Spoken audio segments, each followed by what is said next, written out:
Les légumes feraient-ils grossir? Directement, bien sûr que non, parce que les légumes sont pauvres en calories, mais indirectement, c'est possible si on centre nos repas sur les légumes. Explication tout de suite. Bonjour, moi c'est Pauline et aujourd'hui je vais vous parler de légumes en tant qu'accompagnement ou en tant que centre du repas. Alors on sait tous que les légumes sont super sains, qu'ils ont plein de bienfaits sur la santé grâce à leurs vitamines, leurs minéraux, leurs fibres, leur teneur en eau et toute une foule de phytonutriments qu'ils contiennent. Mais le problème, c'est quelque chose qu'on voit presque tout le temps chez les personnes qui font régime. On voit des saladiers ou des assiettes qui sont pleins de légumes et on se demande où est-ce que ces personnes comptent tirer leur énergie. On voit par exemple que de la salade avec des radis, avec je sais pas, du chou, enfin des trucs qui contiennent quasiment pas de calories. Et le truc c'est qu'on a quand même des humains physiques, on a besoin d'énergie pour se bouger, pour penser, pour avoir chaud, pour toutes sortes de choses, et pour les processus de notre corps, pour travailler, pour sortir de notre lit, et même quand on reste au lit, il nous faut quand même une certaine quantité d'énergie. Et en fait, si on compte que sur ça, ça va pas aller. Dans le concombre, il y a quasiment que de l'eau. Faut vraiment pas compter là-dessus, quoi. Bon, dans les courges, il y en a un peu plus, mais bon, ça reste vachement léger en calories. C'est bien d'en manger, mais à un moment, il faudra penser à d'où est-ce qu'on tire la principale source de notre énergie. Alors, je sais que les personnes qui veulent faire régime, elles font de leur mieux, hein. Donc, elles essaient de réduire leurs calories pour perdre du poids, mais c'est exactement l'inverse qu'il faudrait faire, en fait. C'est d'abord s'assurer qu'on a assez de bonnes calories, de calories dont le corps a vraiment besoin, pour ne pas avoir de fringales. Voilà, c'est ça la clé. Parce que si on mange quasiment que des légumes, on aura des fringales. Et qu'est-ce qui se passe? Admettons que il y a une personne qui fait régime, qui mange de la salade avec des légumes cuits, et c'est son repas. Et après le repas, la personne elle tourne un peu en rond, elle cherche un truc à manger, elle a envie de craquer sur quelque chose. Alors il y a plusieurs résultats. Alors soit la personne va manger un paquet de cookies, voilà, un truc typique, et après ce paquet qui fait, je sais pas, 700-800 calories, du coup c'est bon, calé. Mais le problème, c'est que ces gâteaux, ils sont pleins de gras. Bon, la personne voulait manger un truc sucré pour se faire plaisir, mais en fait ces gâteaux sont pleins de gras. Regardez la composition, c'est méchant. Et en plus, quand on regarde la composition sur une étiquette nutritionnelle, il faut bien penser que les graisses sont 2 fois plus denses en calories que les protéines et les glucides. Donc en fait, faut doubler pour avoir les proportions. C'est un peu trompeur.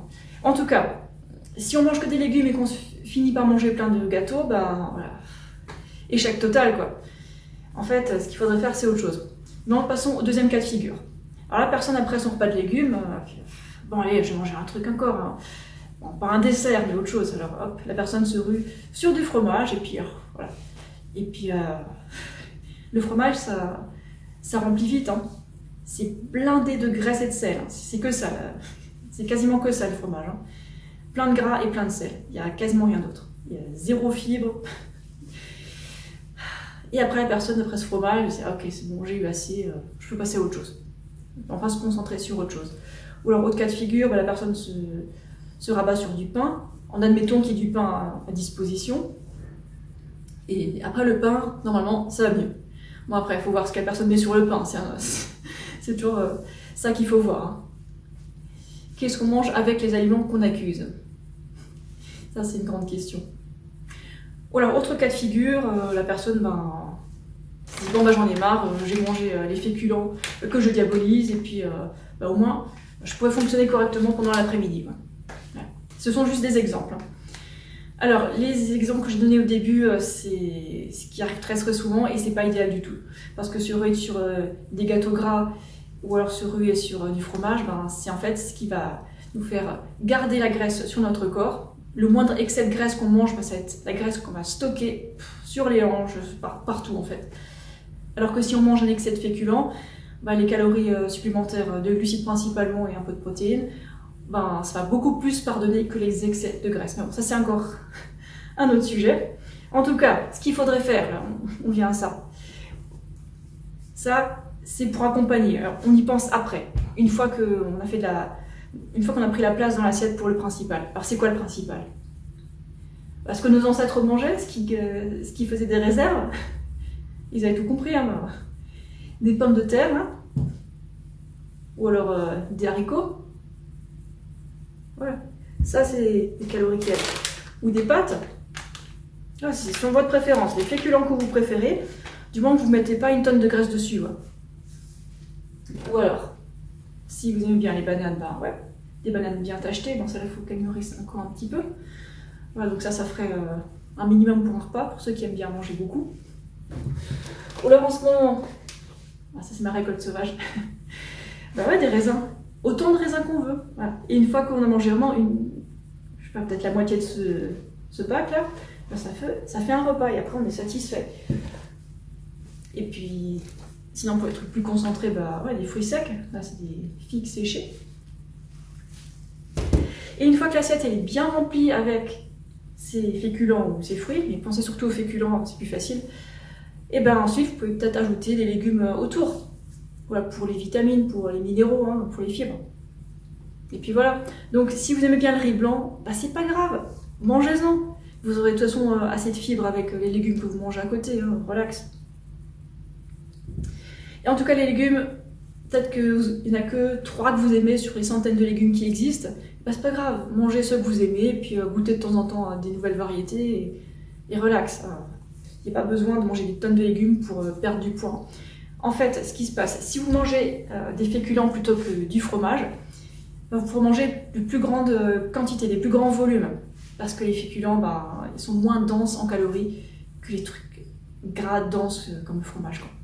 Essayez, hein, vous n'avez pas besoin de me croire sur parole. Vous pouvez suivre mon programme, manger comme moi, et puis vous verrez, hein, c'est pas dur d'atteindre un point sain et de le garder en mangeant comme ça. Et par contre, quand on mange des trucs méga gras, soit exprès, soit en recours après des légumes. Le souci avec le moindre excès de gras, c'est que ça fait stocker. Voilà. Je ne vais pas m'étaler là-dessus. Hein. Donc, je pense que vous avez compris le truc. Centrer le repas sur les légumes, c'est en fait se mettre des bâtons dans les roues. C'est créer une situation propice aux fringales. Et qui dit fringale dit craquage sur tout et n'importe quoi. Alors bon, si vous craquez, bah, essayez de vous rediriger vers des trucs comme des pâtes, du pain, du riz, des pommes de terre, des trucs qui vous veulent du bien. Quoi. Regardez ce que nos ancêtres mangeaient. C'était principalement des céréales, des tubercules. C'était ça leur base. Quoi. Regardez toutes les civilisations prospères. Elles se basaient sur les céréales ou les tubercules. Il n'y a pas photo. Les seuls qui se basaient sur la viande, bah, ils étaient plein de tumeurs. Et oui, ça s'appelle les Inuits. Et il n'y a quasiment pas de plantes qui étaient à leur disposition. Il y avait juste quelques baies pendant l'été, pendant 2 mois. C'est pas grand chose. Hein. Mais bon, c'est pas une situation idéale. Hein. Ce qui est idéal pour vous, c'est de baser vos repas sur les féculents. Et vous pouvez aussi baser votre petit-déj sur des fruits, parce que c'est très bon les fruits aussi. Mélangez juste pas les fruits et les féculents, s'il vous plaît, parce que c'est pas du tout compatible. Vous choisissez l'un ou l'autre dans un repas. Voilà, donc j'espère que ça vous a été utile. Si vous voulez apprendre à manger comme moi, vous pouvez voir mes autres vidéos d'une journée dans mon assiette. Et j'ai un site web où j'explique des tonnes de choses. Vous pouvez aller dans la barre de recherche sur mon site et taper, je sais pas, un mot-clé par exemple, je sais pas, paléo, anémie.